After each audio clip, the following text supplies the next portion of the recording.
आने का मकसद क्या है तुम्हारा? तुम जांच करने वाला नहीं है, डंडा पेल देंगे। सर आप गलत सुनो, मारेंगे पहले तोड़ देंगे, समझा? चलो निकलो अभी, निकलो यहाँ से। सर मेरा भाई एक्सपायर कर गया। हाँ उसका तरीका है।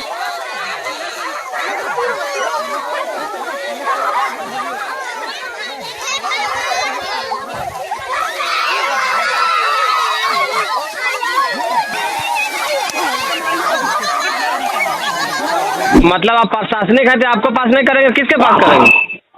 किससे बात करोगे तुम? थाना से बात नहीं करोगे? थाना आप सीओ क्या है? आप नहीं है इसका निदान करने का? भोसड़ी हो कौन? झारखंड के रंग को बदरंग कर रही है प्रदेश की पुलिस। गढ़वा के बाद अब झरिया में दिखा खाकी वर्दी का खौफनाक चेहरा।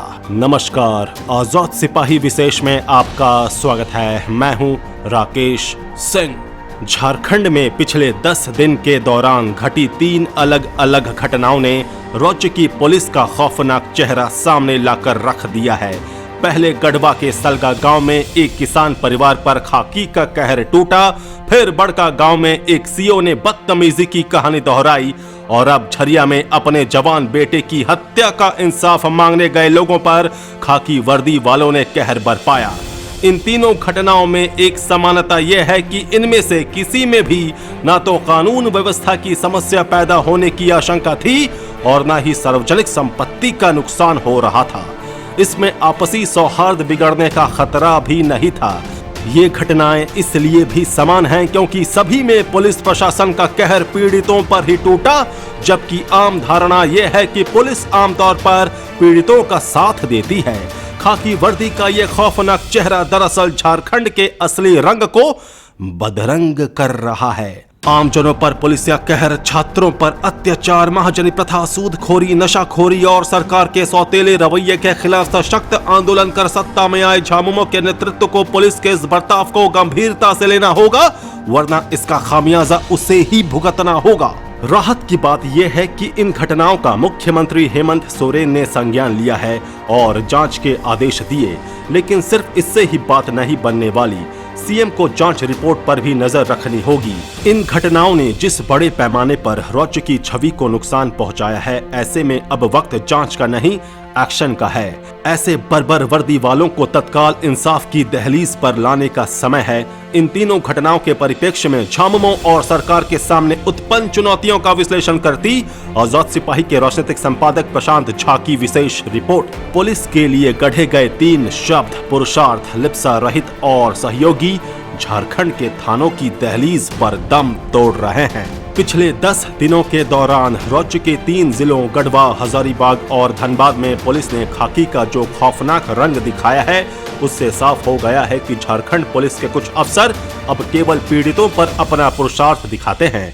इनकी नस नस में लिप्सा यानी लालच समाहित है और ये केवल पैसा या पावर के सहयोगी हैं। गढ़वा के सलगा गांव में एक निरीह किसान परिवार पर कहर बरपाने वाले, बड़का गांव में बेवजह लोगों को मां बहन की गाली देने वाले सीओ और झरिया में अपने मृत भाई के लिए इंसाफ मांगने वालों पर डंडे बरसाने वाले पुलिस कर्मियों ने झारखंड की प्रतिष्ठा को गंभीर धक्का पहुंचाया है।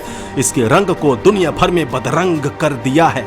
करीब 250 साल पहले 1781 में जब भारत के तत्कालीन गवर्नर जनरल लॉर्ड कॉर्नवालिस ने भारत में पुलिस प्रणाली की स्थापना की थी, तब उन्होंने कल्पना भी नहीं की थी कि दुनिया भर में चर्चित उनका ये प्रयोग खुद की वर्दी पर बदनामी की इतने दाग लगा लेगा।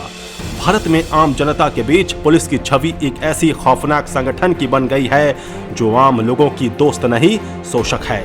झारखंड में पिछले 5 साल के दौरान ऐसी कई घटनाएं हुई जिनसे पुलिस की खाकी वर्दी पर गहरे दाग लगे और उसकी खौफनाक छवि कुछ और गहरी हुई। इस छवि को बनाने के लिए पुलिस के कुछ अधिकारी और कर्मी ही जिम्मेवार रहे, जिन्होंने अपना रौब गांठने या फिर अपना हित साधने के लिए अपनी वर्दी का बेजा इस्तेमाल किया। ऐसा भी नहीं है कि पुलिस में अच्छे अधिकारियों कर्मियों की कमी है या हर अधिकारी ऐसा ही है, लेकिन अपने ही कुछ साथियों के कारण पूरे पुलिस बल को कटघरे में खड़ा होना पड़ता है। अपराध रोकने और आंतरिक सुरक्षा सुनिश्चित करने के लिए बने पुलिस बल की इस खौफनाक छवि बनाने के लिए जिम्मेवार अधिकारी कर्मी राजनीति और अपराध को सहयोगी बनाते हैं और फिर अपना स्वार्थ साधते हैं, बेकसूर लोगों पर जुल्म ढाते हैं। इन घटनाओं के कारण झारखंड पुलिस की छवि आज ऐसे संगठित गिरोह की बनती जा रही है जिसके आगे ना कानून का कोई मतलब रह गया है और ना ही इंसाफ का। इसलिए कई लोग पुलिस को वर्दीधारी अपराधी भी मानते हैं। झारखंड पुलिस की ये छवि यूं ही नहीं बनी है।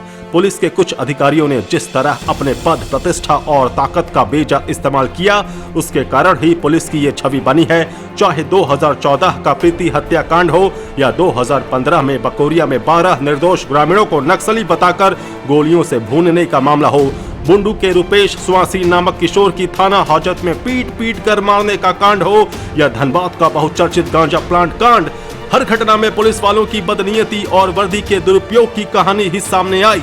अब पिछले 10 दिनों के दौरान घटी इन घटनाओं ने पूरी व्यवस्था को कटघरे में लाकर खड़ा कर दिया है। इन घटनाओं ने ये भी साबित कर दिया है कि बेलगाम पुलिस किसी सभ्य समाज के लिए कितना बड़ा खतरा हो सकती है। इतना ही नहीं, इन घटनाओं ने झारखंड पुलिस के उस नेक और मानवीय चेहरे को भी दागदार बना दिया है जो कोरोना संकट के दौरान लोगों को निस्वार्थ भाव से खाना खिला रहा था, कोरोना संकट के दौर में लोगों की मदद कर रहा था और जरूरत की दवाइयां सामान पहुंचाने में लगा हुआ था। सबसे चिंता की बात यह है कि गढ़वा, हजारीबाग और धनबाद की ये घटनाएं उस झामुमो के शासनकाल में हुई है जिसका जन्म ही आंदोलन की कोख से हुआ है। दिशोम गुरु शिबू सोरेन ने महाजनी प्रथा और सूदखोरी के साथ नशाखोरी के खिलाफ बड़ा आंदोलन किया, तब दिशोम गुरु कहलाए। हेमंत सोरेन ने गत चुनाव में पुलिस के खूंखार चेहरे को बार बार रेखांकित किया। आम जन पर पुलिसिया कहर, संथाल में छात्रों के साथ अत्याचार और सिसई में आम जन को गोली मारने की घटना का उन्होंने पुरजोर विरोध किया था और इसका लाभ भी उनकी पार्टी को मिला। झारखंड के लोगों ने दिल खोलकर चुनाव में साथ दिया। अब उनकी पार्टी की सरकार में पुलिस का ये रूप देखकर ये आशंका भी जताई जाने लगी है कि कहीं ये सब एक सुनियोजित साजिश का हिस्सा तो नहीं है। ये घटनाएं राज्य सरकार को बदनाम करती हैं और पुलिस में बैठे कुछ लोग इसका ताना बाना बुन रहे हैं ताकि इस सरकार की छवि को नुकसान पहुंचाया जा सके। ये शक भी निराधार नहीं है। मुख्यमंत्री हेमंत सोरेन ने इन घटनाओं की जांच के आदेश दे दिए हैं, लेकिन अब पानी सिर से ऊपर जा चुका है। अब समय है ऐसे पुलिस वालों के खिलाफ सख्त कार्रवाई का ताकि झारखंड के लोगों का भरोसा सरकार और व्यवस्था पर कायम हो सके। झारखंड पुलिस के मुखिया नीरज सिन्हा के सामने भी ये चुनौती है कि वे आम लोगों से सीधे जुड़े रहने वाले अपने बल की आदर्श छवि को कैसे बदलते हैं। इस दिशा में बहुत से प्रयास सामने आए हैं, लेकिन केवल दागदार अधिकारियों को हटाने भर से काम नहीं चलेगा। इस नेटवर्क को खत्म करने के लिए जरूरी है ऐसे अधिकारियों को दंडित भी किया जाए ताकि लोगों को यह महसूस हो कि बदलाव हो रहा है। जब तक ऐसा नहीं होता है तब तक कम से कम ऐसे दागी पुलिस अधिकारियों को जनता से जुड़ा कोई काम नहीं दिया जाना चाहिए। यदि ऐसा हो गया तो फिर झारखंड पुलिस का नाम ही होगा और बदनामी का दाग धुलेगा। आजाद सिपाही में अभी इतना ही। खबरों की और भी अधिक जानकारी के लिए आप पढ़ते रहिए अपना लोकप्रिय दैनिक अखबार आजाद सिपाही। आप हमारे इस YouTube चैनल को जरूर सब्सक्राइब करें। आप हमारे Facebook पेज को भी जरूर लाइक करें। जुड़े रहिए आजाद सिपाही के साथ। धन्यवाद।